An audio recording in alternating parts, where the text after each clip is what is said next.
नमस्कार दोस्तों, मैं रीना आपके अपने चैनल रीना के चैनल इंडियन ब्लॉग्स में स्वागत करती हूँ। शनिदेव को ग्रहों का राजा कहा जाता है। भगवान भोलेनाथ ने इसे न्याय के देवता की उपाधि दी है। शनिदेव को बहुत जल्दी क्रोध आता है। इसी क्रोध की वजह से पिता सूर्य से इनकी नाराजगी बनी रहती है। इनके क्रोध से सभी बचने की कोशिश करते हैं, वरना व्यक्ति पर मुसीबतों का पहाड़ टूट जाता है। इसीलिए इन्हें प्रसन्न करने के लिए शनिवार व्रत रखा जाता है। व्यक्ति शनिदेव से बचने और उन्हें शांत रखने के लिए अनेक उपाय करता है। शनि कृपा से व्यक्ति को सुख और वैभव की प्राप्ति होती है। जो लोग शनिवार का व्रत करते हैं उनको पूजा के समय शनिवार व्रत का श्रवण करना चाहिए। शनिवार की व्रत कथा। एक बार सभी 9 ग्रहों सूर्य, चंद्र, मंगल, बुध, बृहस्पति, शुक्र, शनि, राहु और केतु में बहस हो गई। कौन सबसे बड़ा है। आपस में लड़ने के बाद सभी देवराज इंद्र के पास पहुंच गए। इंद्र असमंजस की स्थिति में निर्णय नहीं दे पाए, परंतु उन्होंने सभी ग्रहों को सुझाव दिया कि पृथ्वी पर राजा विक्रमादित्य ही इसका फैसला कर सकते, क्योंकि वो बहुत ही न्यायप्रिय राजा हैं। सभी पृथ्वी पर राजा विक्रमादित्य के पास गए और अपने आने का कारण बताया। राजा उनकी समस्या को सुनकर बहुत परेशान हो गए। उनका चिंतित होना लाजमी था, क्योंकि जिसको भी किसी से छोटा बताता तो वही गुस्सा कर जाएगा। राजा के काफ़ी सोच विचार के बाद उन्हें एक उपाय सूझा। उन्होंने स्वर्ण, रजत, कांस्य, पीतल, सीसा, रांगा जैसा अभ्रक और लोहे से 9 सिंहासन का निर्माण कराया। उन्हें उपयुक्त क्रम में रख दिया। सबसे निवेदन किया गया कि क्रमानुसार सिंहासन पर आसन ग्रहण करें। शर्त रखा गया कि जो सबसे अंतिम में सिंहासन पर आसन ग्रहण करेगा वही सबसे छोटा माना जाएगा, जिसकी वजह से शनिदेव सबसे बाद में आसन प्राप्त कर सके और सबसे छोटे कहलाए। क्रोध के आवेश में आकर शनिदेव ने सोचा कि राजा ने यह सब जानबूझकर कर दिया। कुपित होकर राजा से कहा कि राजा, तू मुझे नहीं जानता। सूर्य एक राशि में 1 महीना, चंद्रमा 2.25 महीने 2 दिन और मंगल 1.5 महीना, बृहस्पति 13 महीने, बुध और शुक्र 1-1 महीने विचरण करते हैं, लेकिन मैं 2.5 से 7.5 साल तक रहता रहूं। मैंने बड़े बड़े का विनाश किया है। श्री राम की 7.5 आने पर उन्हें जंगल जंगल भटकना पड़ा और रावण की आने पर लंका को बंदरों की सेना से परास्त होना पड़ा। क्रोधित शनिदेव ने राजा से कहा कि अब आपको सावधान रहने की जरूरत है। इतना कहकर शनिदेव कुपित अवस्था में वहां से चले गए।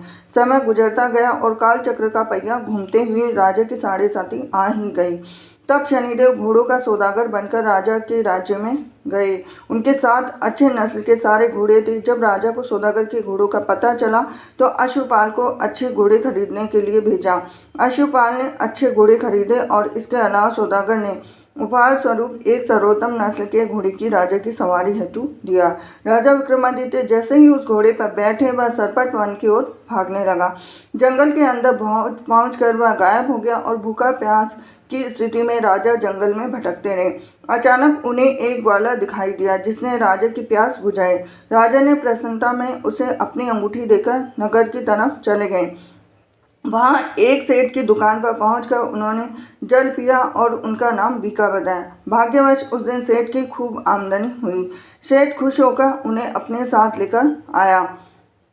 सेठ के घर में खूंटी पर एक हार टंगा था, जिसको खूंटी निगल रही थी। कुछ ही देर में हार पूरी तरह से गायब हो गई और सेठ वापस आ गया तो हार गायब था। उसे लगा कि बीका ने ही उसे चुरा लिया। सेठ ने बीका को कोतवाल में पकड़ा दिया और दंड स्वरूप राजा उसे चोर समझकर हाथ पैर कटवा दिए। अपंग अवस्था में उसे नगर के बाहर फेंक दिया गया। तभी वहां से एक तेली निकल रहा था, जिसको बीका पर दया आ गई। उसने बीका को अपनी गाड़ी में बैठा दिया।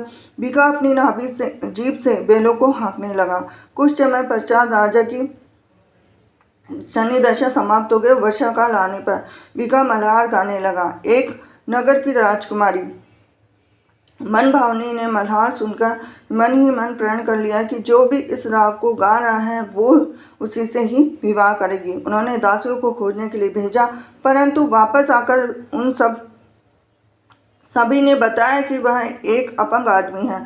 राजकुमारी यह जानकर फिर भी नहीं मानी। अगले दिन वह अनशन पर बैठ गई। जब लाख समझाने पर राजकुमारी नहीं मानी, तब राजा ने उस तेली को बुलवाया। भेजा और बीका से विवाह की तैयारियां करने के लिए कहा गया। बीका ने राजकुमारी का विवाह हो गया और एक दिन बीका के स्वप्न में शनिदेव ने आकर कहा कि देखा राजा, तुमने मुझे छोटा बताकर कितना दुख झेला। राजा ने क्षमा मांगते हुए हाथ जोड़कर कहा कि हे शनिदेव, जैसा दुख मुझे दिया है किसी और को ऐसा दुख मत देना। और शनिदेव इस विनती को मान गए और कहा कि मेरे व्रत और कथा से तुम्हारे सारे कष्ट दूर हो जाएंगे। जो भी नित्य मेरा ध्यान करेगा और चींटियों को आटा डालेगा उसकी सारी मनोकामना पूर्ण हो जाएगी। शनिदेव ने राजा को हाथ पैर भी वापस दिए और दूसरे दिन जब सुबह राजकुमारी की आंखें खुली तो आश्चर्यचकित हो गई। बीका ने मन भावनी को बताया कि वह उज्जैन का राजा विक्रमादित्य है। मन भावनी खुशी से फूले नहीं समा रही थी। राजा और नगरवासी सभी अत्यंत प्रसन्न हुए। सेठ ने जब यह सुना तो वह पैरों पर गिरकर क्षमा मांगने लगा। राजा ने कहा कि यह सब शनिदेव के कोप का प्रभाव था और इसमें किसी का कोई दोष नहीं है। सेठ ने निवेदन करते हुए कहा कि मुझे शांति तभी मिलेगी जब आप मेरे घर चलकर भोजन करेंगे। सेठ ने कई प्रकार के व्यंजनों से राजा का सत्कार किया और जब राजा भोजन करने लग रहे थे तभी कुटी हार निकल गई थी, वही अब उसे उगल रही है। सेठ ने अनेक मोहरे देकर राजा का स्वागत किया और अपनी कन्या शिकवरी से पानी ग्रहण का निवेदन किया। राजा ने सहर्ष स्वीकार कर लिया कि राजा अपनी दोनों रानियों मन भावनी और शिकवरी को लेकर उज्जैन नगरी लौट आए। सारे नगर में दीपमाला और खुशी मनाई और राजा ने घोषणा करते हुए कहा कि मैंने शनिदेव को सबसे छोटे बताया था, लेकिन असल में वही सर्वोपरि है। तब से सारे राज्य में शनिदेव की पूजा और कथा नियमित होने लगी और सारी प्रजा के बीच खुशी और आनंद का वातावरण बन गया।